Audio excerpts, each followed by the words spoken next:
Doctor Baba Saheb Ambedkar open university.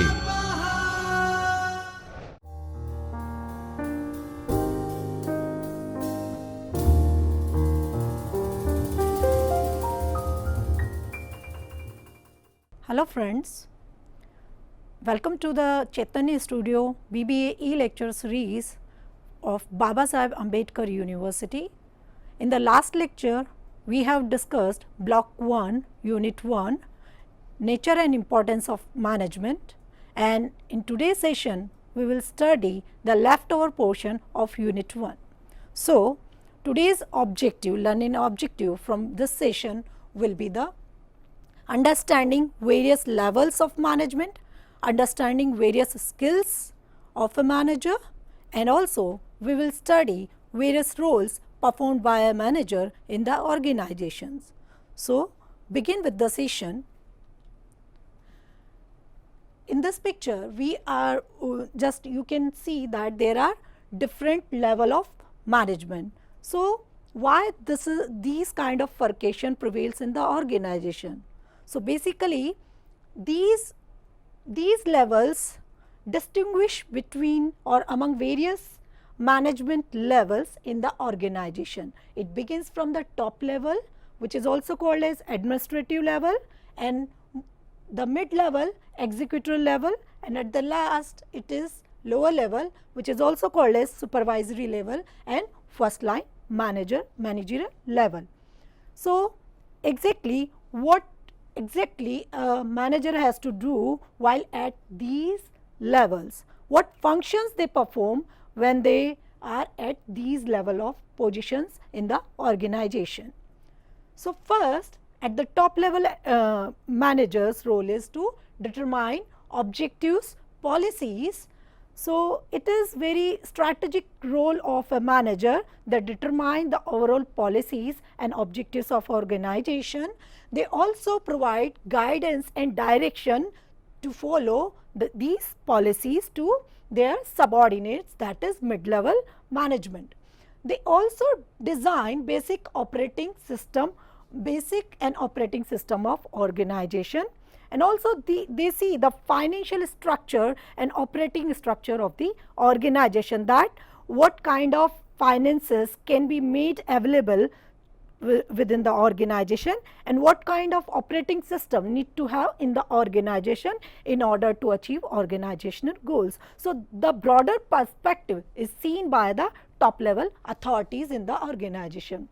Along with this, the more function of top level manager is to maintain good public relation. So, they need to see that they must have healthy relation with all the stakeholders outside the organization, and mostly the top CEO and vice president, all these kind of managerial position falls in top level category. Now, move to next level of management in the organization, that is mid level. So, the function of mid level is to explain policies and detail instructions which are given by the top level of authority. So, whatever the objectives and policies are forwarded to this mid level of manager, they explain these policies to lower level of personals in the organization or the first line managers in the organization. They also train others. They also participate in operating decision in the organization. Operating decisions means what to be done by the first line manager will be decided by the mid level or executive level. So, this category particularly belong to the plant level manager, regional manager, etc. Now, comes to the lower level managerial position, which is the supervisory position in the organization. So, they plan day to day operations. What they do? They plan day to day operations. So, what they see? They will arrange materials, tools for day to day requirement, and also they will assign job to workers and also maintain disciplines, which are the nitty gritty things to continue the functions of organization in best or in accordance to policies of the organization. So, how the work is done on the ground level is seen by the first line manager. So, in totality there are broadly there are three levels of managerial level in the organization. It may happen that in some organization the mid level may not exist. It could be the top level and the supervisory level, and these kind of system prevails in very small kind of organization. So, the level of organization, whatever level, whether it is a broad hierarchical level or it is a narrow hierarchical level, depend on the type and size of the organization. Now, move to the next topic, that is managerial skills. So, whatever functions just now I have explained at each level, so to perform these functions, various kinds of skills required by the manager, and broadly these skills are categorized as interpersonal skills, technical skills and conceptual skills. In broader sense, if we divide these kind of skills around the level of hierarchy in the organization, so as this figure depicts that more conceptual skills needed for the top level of management, while human skills needed all across the all three levels, while the technical skills more required at the ground level, that is lower level of management. What this thing exactly means? So, just conceptual skills basically deals with the strategic decisions, solving problems, and it just see that a proper decision making at the top level. So, those skills will be termed as a conceptual skills. So, basically in the function, the level of top level of management, we explained that these level management have many managers has to take some operation objectives and policies related decisions. So, that is why they need more conceptual skills rather than technical skills. Similarly, they needed human skills too, because they have to maintain public relations. So, that is why they need to have strong human skills. Human skills are generally the skills or the ability or knowledge to maintain the harmony with another individual or in a group. So, how much you are able to maintain harmony within the group will be the outcome of your human skills. It may happen that a person is born or very strong in human skills by his or her birth, but it may happen that some people needed its training, or slowly gradually they learn some human skills with the passage of time. Next come to technical skills. So, technical skills, these are the skills which needed to do some technical task or applying some techniques. So, it is something related to the application of the software in the organization. It could be the techniques to use some machinery in the organization. Not only this, it should be also the applying some tool and techniques in the finances, where from to borrow. So, that kind of task will also come in technical skills. The skills of accounts also will fall this category. So, all this knowledge and ability to perform the task at the lower level of management will be termed as technical skills, means techniques, the knowledge of techniques and tools to deal with finance, to deal with accounts, to deal with the perfect functioning of the software in the organization, etc. So, in broader sense, we say that technical skills are more required by the lower level management and conceptual skills more required by the top level of management. However, human skills needed at stretch at all level of management. So, now you can better see what is the application of human skills in the organization for better functioning, for improving the efficiency of the organization. At each level of management, it is required in similar manner. Now, move to the next topic, like managerial roles. However, a manager may remain at any kind of position, but as an individual, he is to perform several roles which are as follows. So, broadly we see that manager jobs in three categories, that is interpersonal roles, informational roles, decisional roles, that is decision making roles. So, if we see that these roles are somewhat manner are interrelated. How? Let's have a glance. So, interpersonal roles means if a manager maintain a good relation in the organization or outside the organization, so it will be fruitful for his company. Next, if we maintain good relation, he is able to retrieve some or another information which will be good for his or her organization. And just take the help of this information, a manager can take better decision for the upliftment of the organization, or either he can solve any kind of problem which is creating hurdle in the pace of any organization. So, all three roles are very much related. Now, we will study one by one each role of the manager. So, in interpersonal role, it is figurehead role, leader's role and liaison role. So, first discuss figurehead role. So, figurehead role is defined as it is just similar to the role of a father has in the family. So, he creates an aura that everybody in the family respect their father. In the similar manner, in the organization, as a figurehead role, a manager should work in a manner that every employee revere him.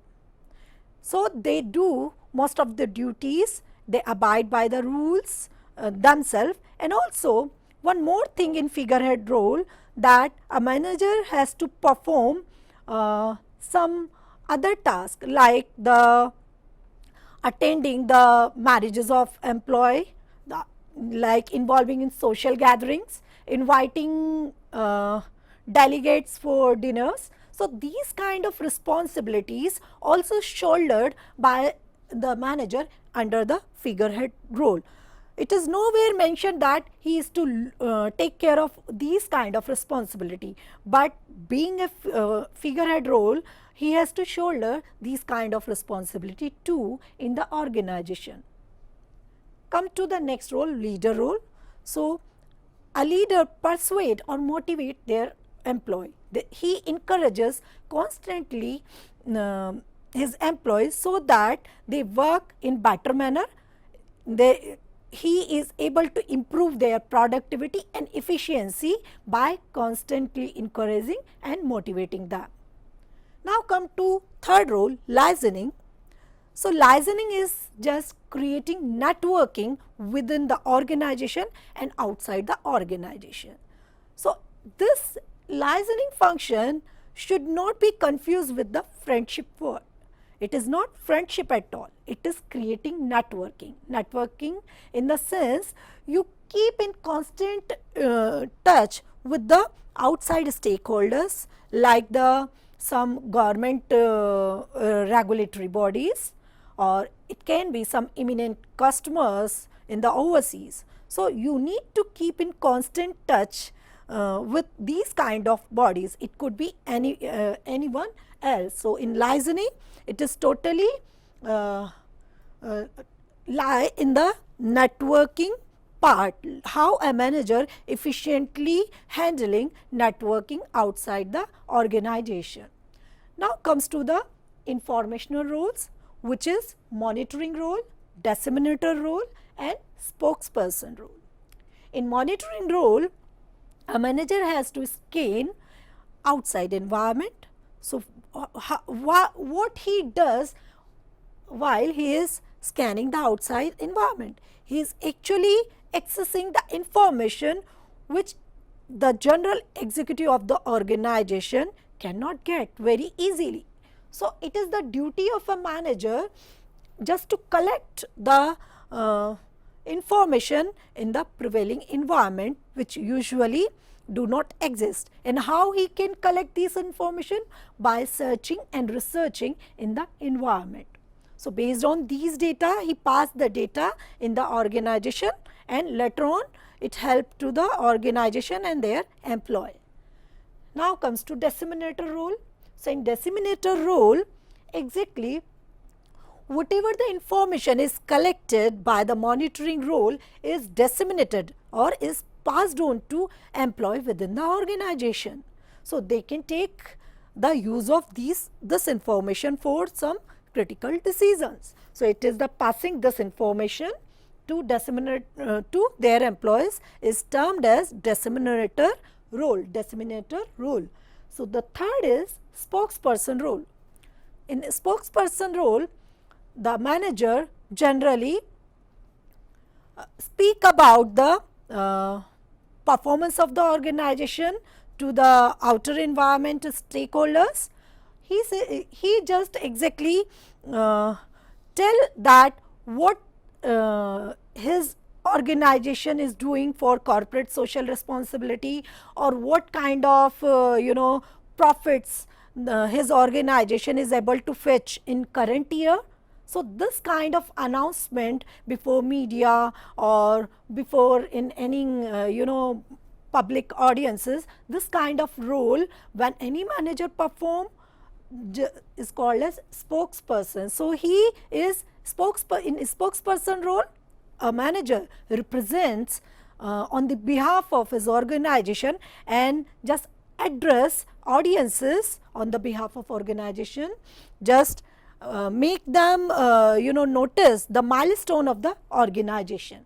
Now come to the last role, decision role. In decision role, it is entrepreneurship role, disturbance handler role, resource allocator role, and at the last, negotiator role. So entrepreneur role, it is something related with the infusing innovation and creativity in the organization. Although we know that entrepreneur has various kind of skills, so a manager should have all these skills and able to perform this role for the betterment of his organization. He should infuse creativity, innovation, or innovative way of doing any work in the organization. Next come to disturbance handler. We know that in outer environment, it never remain as it is ever.